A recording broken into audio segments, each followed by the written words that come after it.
শুভেচ্ছা, আমন্ত্রণ দেশ জনপদ লাইভে। সঙ্গে আছি আমি ইশরাত জাহান মনি। শুরুতেই বাজার পরিস্থিতি। রাজধানীর বাজার পরিস্থিতি জানাতে যুক্ত হচ্ছেন সহকর্মী এইচ হিমেল। হিমেল, আপনি তো বাজারে রয়েছেন, বাজারে নিত্য পণ্যের দাম কেমন দেখছেন জানাবেন।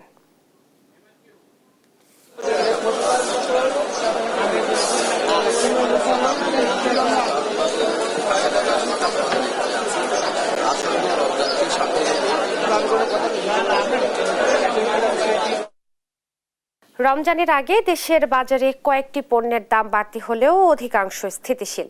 ভোক্তাদের মাঝে মিশ্র প্রতিক্রিয়া। আরও জানাতে নোয়াখালী ও কুষ্টিয়া থেকে যুক্ত হচ্ছেন সহকর্মী মাওলা সুজন ও নাহিদ হাসান তিতাস। শুরুতেই যাচ্ছি নোয়াখালীতে সুজনের কাছে। সুজন, আপনি তো বাজারে রয়েছেন, কেমন দেখছেন নিত্য পণ্যের দাম, কোন পণ্যের দাম কত জানাবেন।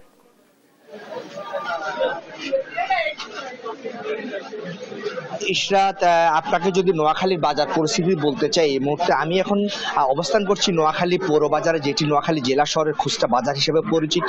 আসলে সকাল থেকে এই বাজারগুলো যে চিত্র আমি দেখতে পেয়েছি, যে সবজির বাজার স্থিতিশীল থাকলেও কিন্তু যে অন্যান্য পণ্য, বিশেষ করে রমজান উপলক্ষে যে রমজান উপকরণ রয়েছে সেগুলো সে পণ্যের দাম অত্যন্ত ঊর্ধ্বমুখী রয়েছে। বাজারে স্থানীয়ভাবে প্রচুর পরিমাণে সবজির সরবরাহ থাকা সবজির বাজার মোটামুটি নিয়ন্ত্রণ রয়েছে জানিয়েছেন সাধারণ ক্রেতারা। একই সঙ্গে আমি যদি বলি যে মাছ মাংসের বাজারের কথা বলি, রমজান উপলক্ষে কিছু অসাধু ব্যবসায়ী যারা রয়েছে তারা আজ একজোট হয়ে যে মাছের দাম এবং মাংসের দাম বৃদ্ধি করেছে বলে জানিয়েছেন সাধারণ ক্রেতারা। তারা জানিয়েছেন যে আসলে যে গেল সপ্তাহে যে মাছের দাম, বিশেষ করে যদি উদাহরণ হিসেবে বলি যে তেলাপিয়া মাছের কেজি 160 টাকা 180 টাকা কেজি ছিল, আর সকাল থেকে সেটি বিক্রি হচ্ছে 200 থেকে 220 টাকা, কোনো ক্ষেত্রে 240 টাকা বিক্রি হচ্ছে। অপরদিকে যদি রুই কাতল বা মৃগেল মাছের মতো বড় মাছের কেজি যে গেল সপ্তাহে যদি 300 350 টাকা কেজি ছিল, কিন্তু রমজান উপলক্ষে আজ থেকে সেই মাছের বাজার 400 থেকে 450 টাকা, কোনো ক্ষেত্রে 500 টাকা কেজি ধরে রাখা হচ্ছে। অপরদিকে আমি মুরগির বাজার বলি, যে দেশীয় মুরগির দাম অত্যন্ত উচ্চ পর্যায়ে রয়েছে, বিশেষ করে 550 600 টাকা কেজি ধরে বিক্রি হচ্ছে। আর লেয়ার মুরগি বিক্রি হচ্ছে 300 টাকা কেজি ধরে, ব্রয়লার মুরগি বিক্রি হচ্ছে 200 টাকা কেজি ধরে। অন্যদিকে আরো দুটি জাতের মুরগি রয়েছে, হাইব্রিড কক এবং সোনালী কক, এই দুটি মুরগি বিক্রি হচ্ছে 280 থেকে 280 থেকে 300 টাকা কেজি ধরে। অপরদিকে গরুর মাংসের বাজার অত্যন্ত অস্থিতিশীল রয়েছে, 850 টাকা কেজি ধরে বিক্রি হচ্ছে। তবে ক্রেতাদের বড় একটি অংশের অভিযোগ রয়েছে যে বাজারে যে বিশেষ করে রমজান উপলক্ষে সোয়াবিনের তীব্র সংকট তারা দেখতে পাচ্ছেন। তো এই বিষয়ে আমি একজন কথা বলবো একজন ক্রেতার সাথে, আমি তার কাছে জানতে চাইব যে রমজান উপলক্ষে বাজার পরিস্থিতি আপনি কেমন দেখছেন। আসসালামু আলাইকুম, ধন্যবাদ দেশ টিভিকে এই প্রতিবেদনগুলো প্রচার করার জন্য। বিশেষ করে বাজার মনিটরিং এর উপরে বাজারের নিত্য প্রয়োজনীয় দ্রব্যের দাম উন্নয়নগুলো স্বাভাবিক থাকলেও ইফতার কেন্দ্রিক যেগুলো আছে, বিশেষ করে সোলার দাম ঊর্ধ্বমুখী আসে, এবং বিশেষ করে বাজারে সোয়াবিন তেলে খুবই তীব্র সংকট রয়েছে। তো দেশ টিভির মাধ্যমে এই প্রতিবেদনগুলো যখন প্রচার হবে, তখন কিছুটা হলেও সিন্ডিকেট ভাঙতে গিয়ে তার সহযোগিতা হবে আর কি। এই প্রতিবেদনগুলো প্রচার করার পরিপ্রেক্ষিতে থেকে সোয়াবিন তেলের তীব্র সংকট রয়েছে, সোয়াবিন তেল বাজারে নাই বললেই চলে। ধন্যবাদ দেশ টিভিকে। আপনাদেরকে যদি মুদি পণ্যের যদি পেঁয়াজ রসুন আলুর দাম অত্যন্ত নিয়ন্ত্রণে থাকলেও কিন্তু সোয়াবিনের তীব্র সংকটের কারণে ক্রেতারা বলছে যে তারা যদি সোয়াবিন তেলের যদি যে সিন্ডিকেট রয়েছে বাজারে, সোয়াবিন তেলের যদি সে সিন্ডিকেট ভেঙে যদি বাজারে সোয়াবিন তেলের যদি উন্মুক্ত করা যায়, তাহলে তারা উপকৃত হবে। এই ব্যাপারে তারা প্রশাসনের যথেষ্ট নজরদারির আহ্বান জানিয়েছেন। তো আমি এখন রমজানমুখী বাজারের ব্যাপারে জানতে চলে যাব কুষ্টিয়ায়। সেখানে রয়েছে আমাদের সহকর্মী তিতাস। আপনার কুষ্টিয়ার বাজার পরিস্থিতি কেমন দেখছেন? সুজন, আসলে কুষ্টিয়ার বাজার এবছর রমজানে একেবারে ব্যতিক্রম। অর্থাৎ পূর্বের যে বিগত বছরের রমজানগুলো এসেছে সেগুলো কিন্তু প্রচুর পরিমাণ দ্রব্যের দাম বাড়তো, কিন্তু এবছর কুষ্টিয়ায় কিন্তু হাতে গোনা দু একটি পণ্য বাদে কিন্তু সব ধরনের পণ্যের দামই স্বাভাবিক রয়েছে। এতে কিন্তু যারা ক্রেতা এবং বিক্রেতা উভয়ই কিন্তু সন্তুষ্ট। আমি রয়েছি কুষ্টিয়ার সবচেয়ে বড় বাজার, খুচরা বাজার, পৌর বাজার। এই বাজারের যদি আমি আজকের বাজার দর জানাই, যেমন রমজানের যে প্রধান উপকরণ যেমন ছোলা, সেই ছোলার কিন্তু আগের মতো স্বাভাবিক দাম 100 টাকা কেজি দরে বিক্রি বিক্রি হচ্ছে, এছাড়াও চিনি বিক্রি হচ্ছে 120 টাকা কেজি দরে। এছাড়া যে সবজি ভিত্তিক যে রমজানের পণ্যগুলো রয়েছে সেগুলোর দামও কিন্তু স্বাভাবিক রয়েছে। যেমন আলু কেজি প্রতি বিক্রি হচ্ছে 20 টাকা কেজি, এবং যেটা বেগুনি অর্থাৎ রমজানের প্রধান উপকরণ বেগুন বিক্রি হচ্ছে 70 টাকা কেজি। যদিও বেগুনটির দাম কেজিতে 10 টাকা বেড়েছে, অর্থাৎ 60 টাকা কেজি ছিল গত কালো, আজকে সেটা 10 টাকা কেজিতে বেড়ে বিক্রি হচ্ছে 70 টাকা কেজি দরে।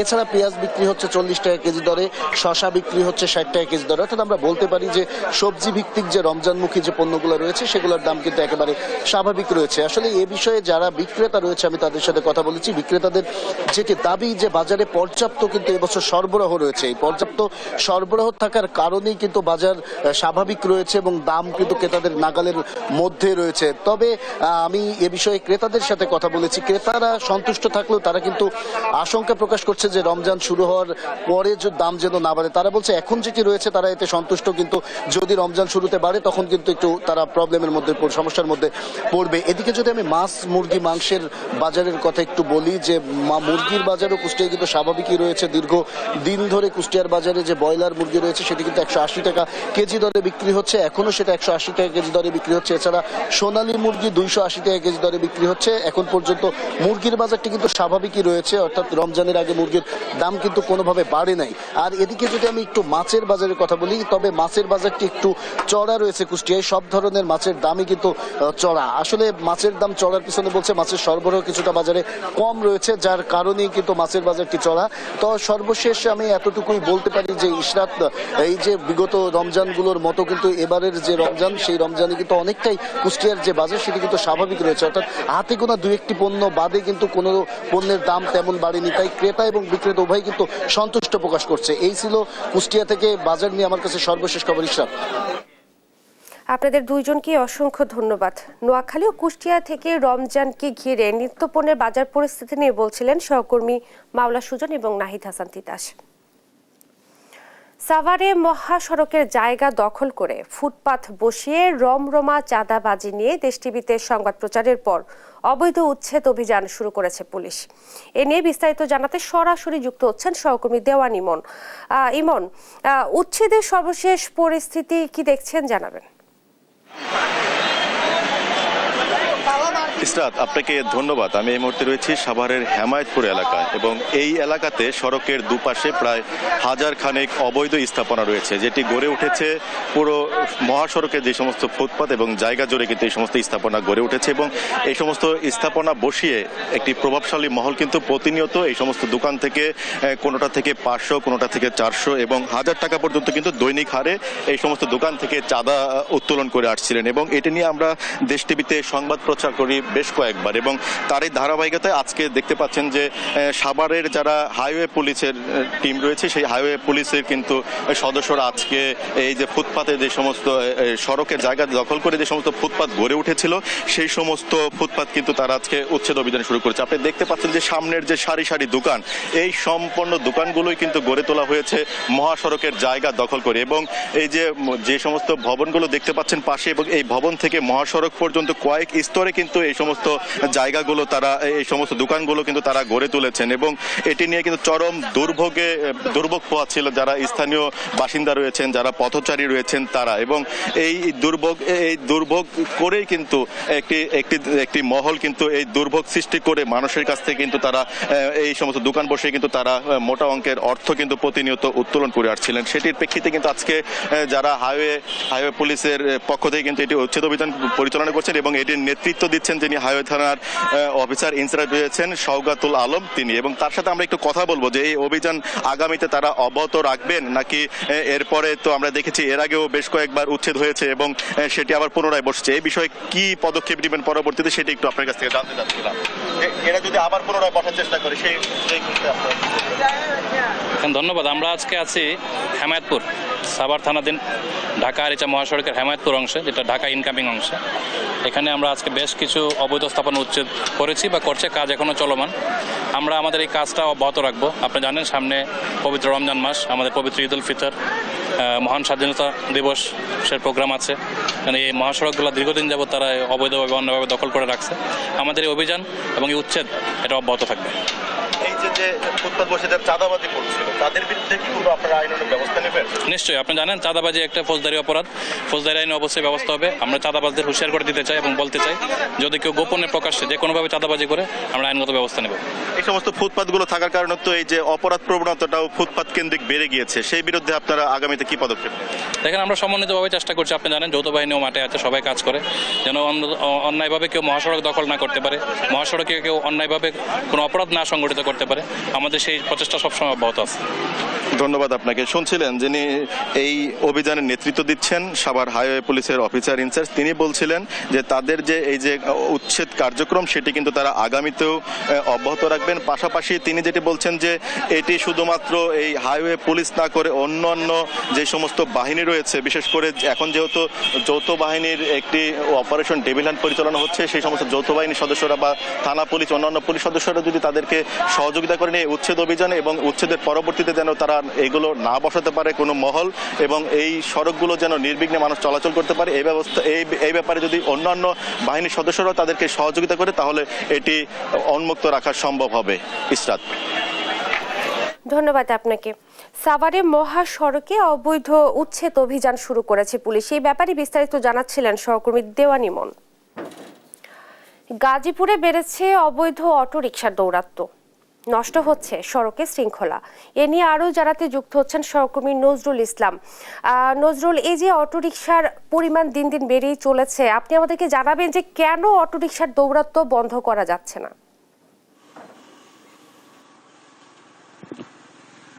ইশরাক, আপনি যেমনটা বলছিলেন, আপনি জানেন যে গাজীপুরের সড়ক এবং মহাসড়কগুলোতে কিন্তু দাপটে বেড়াচ্ছেন ব্যাটারি চালিত অটোরিক্সা বা ইজি বাইক। আপনি জানেন দুর্ঘটনার মূল কারণ হলো এই সমস্ত অবৈধ ব্যাটারি চালিত রিক্সা। আপনি প্রতিদিনই কিন্তু দুর্ঘটনায় কিন্তু আপনার সাধারণ যে মানুষ রয়েছেন তারা প্রাণ হারাচ্ছেন এবং তাদের নিম্নতম কোনো প্রশিক্ষণ না থাকার ফলে কিন্তু তারা সড়ক মহাসড়কগুলোতে কিন্তু আপনার উঠে পড়ছেন এবং সব জায়গায় কিন্তু আমরা দেখতে পেয়েছি যে গাজীপুর শহর এবং মহাসড়কগুলোতে জেলা কিংবা মহানগর সব জায়গায় কিন্তু হাইওয়ে যে রুটগুলো রয়েছে সেখানে কিন্তু দাপটে বেড়াচ্ছেন তারা, এবং তারা কিন্তু কোনো নিয়ম তোয়াক্কা না করেই কিন্তু অবৈধভাবে চলছেন। তবে যেটা জানতে পেরেছি যে একটি শ্রেণীকে খুশি রেখেই কিন্তু এই সমস্ত ব্যাটারি চালিত অবৈধ যে অটোরিক্সাগুলো রয়েছে সেগুলো কিন্তু সড়ক মহাসড়কে চলছেন। আপনি জানেন যে গাজীপুর শহরে এবং মহানগরে এগুলার যে মানে পরিসংখ্যা কত সেটি কিন্তু কেউ বলতে পারবে না, কত লক্ষ ব্যাটারি চালিত অটোরিক্সা চলছেন এবং মহাসড়কগুলোতে।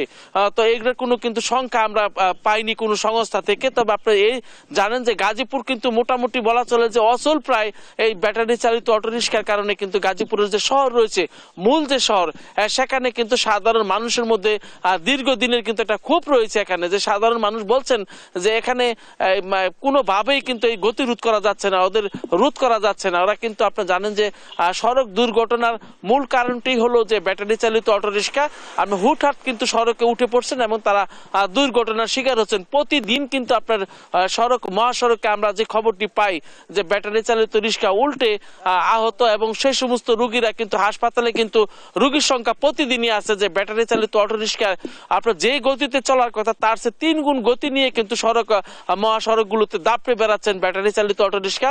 তো এই মুহূর্তে যদি আপনার এটার গতি রোধ করা না হয় তাহলে কিন্তু একটি মানে ভয়াবহ অবস্থা ধারণ করবে গাজীপুরের সব জায়গায়। তো আমরা এই ব্যাপারে কিন্তু বারবার পুলিশ প্রশাসন এদের চলাচলের জন্য আলাদা একটা মানে লাইন করে দেওয়ার জন্য কিন্তু বলেছিল, সেটা কিন্তু আর আলোর মুখ দেখেনি এবং বারবারই সাধারণ নাগরিকদের পক্ষ থেকে কিন্তু কথা উঠছে যে এখনো যদি রোধ করা না যায় তাহলে ভবিষ্যতে কিন্তু এই সমস্ত সড়কগুলোতে কিন্তু ব্যাটারি চালিত মৃত্যুর যে সংখ্যা সেটা বেড়েই চলবে। তো আপনি জানেন যে প্রতিদিনে কালকেও আমরা দেখতে পেয়েছি যে ফ্লাইওভারের উপরে কিন্তু হঠাৎ করে একটি অটোরিক্সা উল্টে কিন্তু বেশ কয়েকজন আহত হয়েছে। তো এই ঘটনা কিন্তু আপনার নিত্যদিনের ঘটনা, অর্থাৎ গাজীপুরের সব জায়গায় আমরা দেখতে পাচ্ছি যে প্রতিদিন কিন্তু দুর্ঘটনার শিকার হচ্ছেন এগুলো। তো সাধারণ মানুষ মনে করছেন যে তাদেরকে কিন্তু প্রশিক্ষণ দিয়ে রাস্তা ব্যবহারের অনুমতি দিলে আরো দুর্ঘটনা রোধ হবে, এমনটাই কিন্তু সাধারণ মানুষ বলছেন। তো এখন থেকে যদি গতিরোধ না করা যায় তাহলে কিন্তু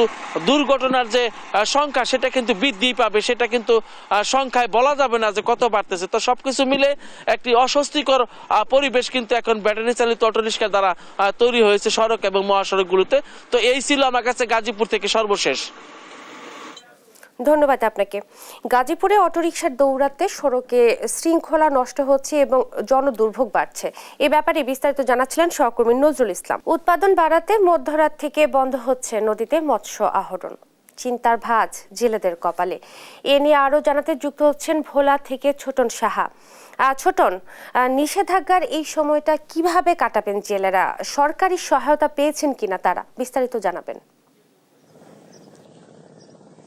ইশরাত, ভোলার মেঘনা এবং তেঁতুলিয়া নদীর উপর নির্ভর করে জেলেদের জীবন জীবিকা, এবং এখানে হচ্ছে তারা মাছ শিকার করি তাদের জীবিকা নির্ভর করে থাকেন। এই যে 2 মাস আপনার মাছ ধরা বন্ধ, এই 2 মাস মাছ ধরা বন্ধ থাকার কারণে কিন্তু চরমভাবে সংসার চালানো নিয়ে অনেকটা দুশ্চিন্তায় তারা পড়েছেন। যদিও সরকারের পক্ষ থেকে এই নিষেধাজ্ঞাকালীন সময়ে তাদের জন্য চাল বরাদ্দ এসেছে, কিন্তু সে চাল এখনো বিতরণ হয়নি। মৎস্য কর্মকর্তা আমাদেরকে বলছিলেন যে অতি দ্রুত তারা সেই চাল জেলেদের মাঝে বিতরণ করবেন, এমনটি বলছিলেন। একই সাথে জেলেরা আমাদেরকে বলছিলেন যে এনজিওর যে কিস্তি, সেই কিস্তি যাতে দ্রুত বিতরণ, যে এনজিও যে কিস্তি সেটি যদি বন্ধ রাখা হয় সেক্ষেত্রে তাদের একটু হলেও সংকট কমবে। এবং জেলা প্রশাসক বলছিলেন যেহেতু তারা মাছ ধরার উপর নির্ভরশীল এবং এ কারণে তাদের যে অসুবিধা হচ্ছে সেটি তারা বিবেচনা করে এনজিওগুলোকে বন্ধ রাখার জন্য নির্দেশনা দিবেন, এমনটি জেলা প্রশাসক আমাদেরকে বলছিলেন। তো যেহেতু আপনাকে তথ্য জানিয়ে রাখছি, যেহেতু দেশের 5টি অভয়াশ্রম রয়েছে, যেখানে 393 কিলোমিটার এই অভয়াশ্রমের আওতায় রয়েছে এবং 2 মাস মাছ ধরা বন্ধর যে নির্দেশনা রয়েছে তার মধ্যে কিন্তু ভোলার 190 কিলোমিটার রয়েছে, এবং এই 190 কিলোমিটার এরিয়াতে ভোলার উপকূলীয় কিন্তু জেলে রয়েছে 2 লাখের অধিক, যার মধ্যে নিবন্ধিত জেলে রয়েছে কিন্তু 1,89,000। কিন্তু এত সংখ্যক জেলে নিবন্ধিত থাকার পরেও কিন্তু এবার কিন্তু বরাদ্দ এসেছে অনেকটাই কম। 89,000 জেলেদের জন্য বরাদ্দ এসেছে। বাকি যে জেলে রয়েছে তারা নিবন্ধিত হয়েও কিন্তু বলছিলেন যে তারা তারপরও কারণে কিন্তু তারা নিবন্ধিত হয়েও কিন্তু জেলে পুনর্বাসনের যে চাল সেটি কিন্তু তারা পাবেন না, এমনটি কিন্তু বলা হয়েছে। আমরা ঘাটে ঘুরে যেমনটি জেনে দেখতে পেয়েছি যে আসলে শেষ মুহূর্তের, যেহেতু মধ্যরাত থেকে মাছ ধরা বন্ধ, শেষ মুহূর্তে তারা মাছ কেনাবেচা করছেন এবং এই যে চিরচেনা দৃশ্য সেটি কিন্তু বলা যায় রাত 12টার পরে থাকবে না এবং শুনশান নীরবতা বিরাজ করবে ঘাটগুলোতে।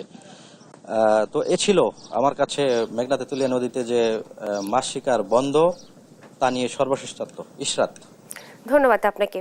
উৎপাদন বাড়াতে আজ থেকে সকল প্রকার মাছ আহরণে নিষেধাজ্ঞা জারি করা হয়েছে। ভোলা থেকে এই ব্যাপারে বিস্তারিত জানাচ্ছিলেন সহকর্মী ছোটন সাহা। নওগাঁয় রমজান ঘিরে শুরু হয়েছে ন্যায্য মূল্যের বাজার, এ নিয়ে আরো জানাতে যুক্ত হচ্ছেন সহকর্মী কামাল হোসেন। কামাল, ন্যায্য মূল্যের বাজারে কি কি পণ্য পাওয়া যাবে জানাবেন। ইশরাত, নওগাঁয় একসাথে নওগাঁর 11টি উপজেলায় এবং জেলা শহরে একসাথে আজ থেকে শুরু হয়েছে ন্যায্য মূল্যের দোকান, এবং এই ন্যায্য মূল্যের দোকানে ব্যাপক সাড়া লক্ষ্য করা যাচ্ছে।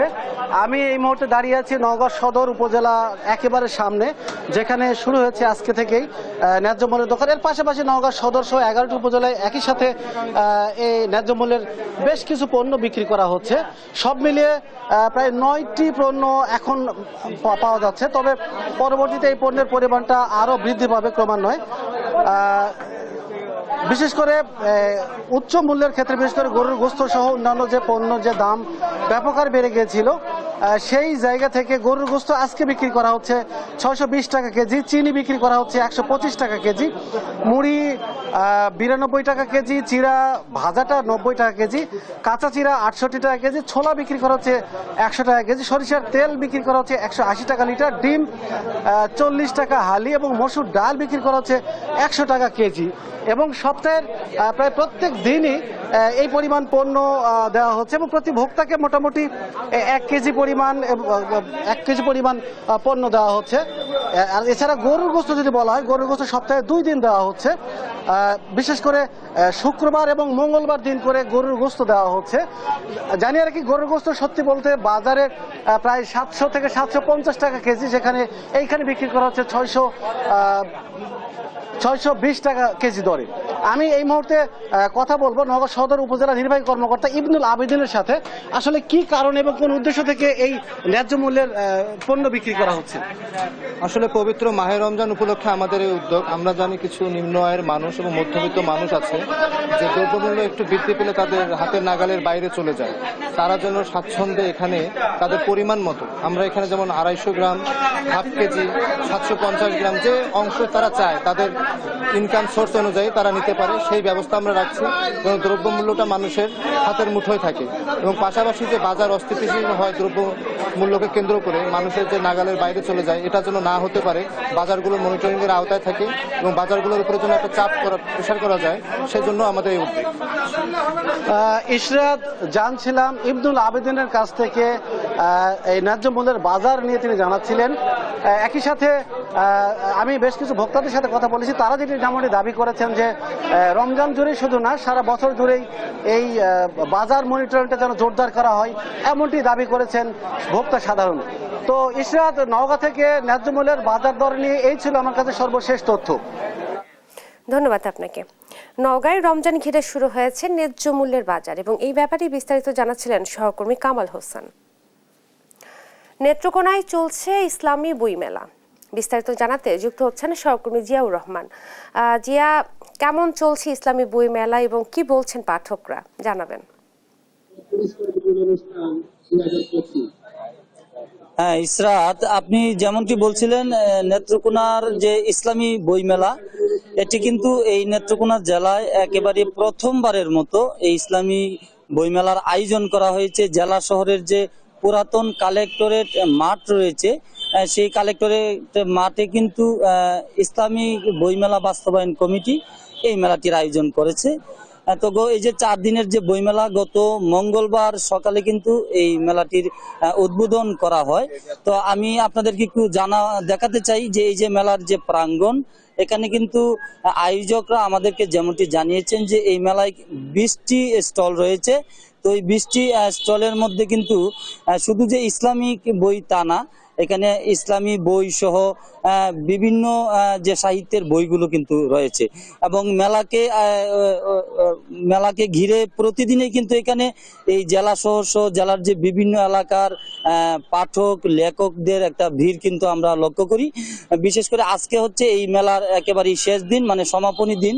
4 দিনের বইমেলার এই শেষ দিনে আমরা এই মেলায় এসে যে চিত্রটি দেখতে পেরেছি, এখানে কিন্তু একেবারেই পাঠকরা, এই শহরের যারা বিভিন্ন দর্শক আছেন, তারা কিন্তু এই মেলায় এসেছেন পরিবারের লোকজনকে নিয়ে। এখানে এই স্টলগুলোতে কিন্তু তারা ঘুরে ঘুরে দেখছেন এবং তাদের যে পছন্দের বই, সেসব বই কিন্তু তারা ক্রয় করছেন। আমরা আয়োজকদের সাথে কথা বলে জানতে পেরেছি যে আসলে মেলাটি তারা যে প্রত্যাশা নিয়ে শুরু করেছিলেন, ঠিক তাদের প্রত্যাশা অনেকটাই মানে সফল হয়েছে।